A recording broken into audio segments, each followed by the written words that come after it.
Good evening to all of you my dear student. Sagar coaching centre में आपका हार्दिक स्वागत है। तो चलिए मैं क्लास 10th के लिए वीवीआई क्वेश्चन लेके आया हूँ हाइट एंड डिस्टेंस से, जो कि 2025 में संभावना है पूछे जाने की। ठीक है, तो चलिए आपका जो हाइट एंड डिस्टेंस का क्वेश्चन है, 50 मीटर ऊंचे एक मीनार के आधार तक एक सड़क सीधे जाती है। मीनार की चोटी से सड़क पर एक ही सीध में खड़ी दो कारों के अवनमन कोण ठीक है, अवनमन कोण क्रमशः 60 डिग्री और 30 डिग्री है। दोनों कारों के बीच की दूरी ज्ञात कीजिए। तो देखिए, यदि ये मीनार है, ये क्या है, मीनार है, एक ही सीध में कह रहा है दो कारों के अवनमन कोण 60 डिग्री और 30 डिग्री है। यदि ये कार यहाँ है ना, और दूसरा कार यहाँ है, अवनमन कोण पहला का अवनमन कोण जो होगा,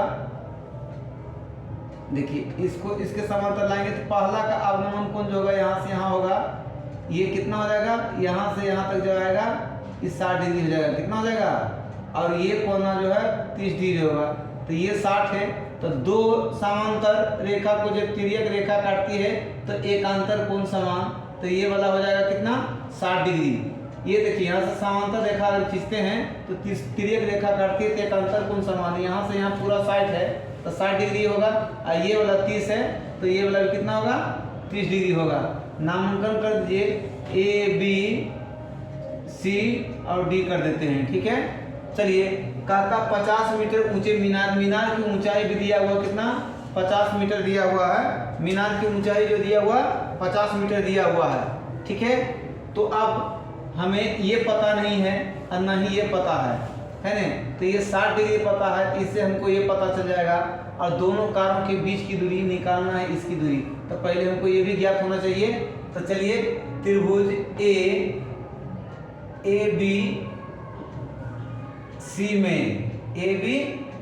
में चलिए, तो किस पर चलेंगे, tan सी बराबर, क्योंकि इसकी भुजा दिया हुआ लंब, अगर ये समकोण बन रहा तो ये सामने वाला भुजा लंब, तो ये आधार है ना, tan थीटा बराबर होगा लंब बटे आधार, यानी कि ए बी बटे बी सी, और tan सी जो हो जाएगा यहाँ कितना, 60 डिग्री, tan सी हो जाएगा 60 डिग्री, ए बी कितना, 50 बटे बी सी है ना, और यहाँ से tan 60 का मान कितना हो जाता है, tan 60 का मान √3 होता है, ये 50 बटे ये बी सी। ठीक है, यदि BC निकालना हो तो क्रॉस मल्टीप्लाई करेंगे तो यहाँ हो जाएगा 50 बटे √3। ठीक है, अब आगे देखिए, त्रिभुज ABD में, अब यहाँ से लेके ये पूरा त्रिभुज में चलिए, है ना, तो tan 30 डिग्री बराबर tan D बराबर AB अब बटे BD। अब देखिए, tan D जो हो जाएगा 30 डिग्री, AB ये 50 है, अब BD में दो चीज़ है, BC प्लस CD है। अब देखिए, tan 30 का मान 1/√3 होता है, ये 50 बटे BC हम लोगों ने यहाँ से निकाल चुके हैं, कितना है, BC निकाल चुके हैं 50√3 और प्लस ये CD, ये पता नहीं है। अब देखिए, क्रॉस मल्टीप्लाई, इसको इधर भेजेंगे तो 50 बटे √3 और प्लस CD अब बराबर ये 50√3 हो जाएगा। कितना जाएगा, 50√3 हो जाएगा। अब देखिए, निकालना हमें है CD बराबर निकालेंगे तो 50√3, इसको इधर भेजेंगे, इसको जो है उस ओर ले जाएंगे तो माइनस में आ जाएगा 50 बटे √3। अब दोनों का एलसीएम लीजिएगा, इसके बटे में कुछ नहीं, एक है √3, ये जो है 50√3 इंटू √3, एक से भाग देंगे √3 गुना होगा, ये 3 हो जाएगा, और माइनस 50। अब देखिए, 50 दिया 150 और माइनस 50 बटे √3। अब देखिए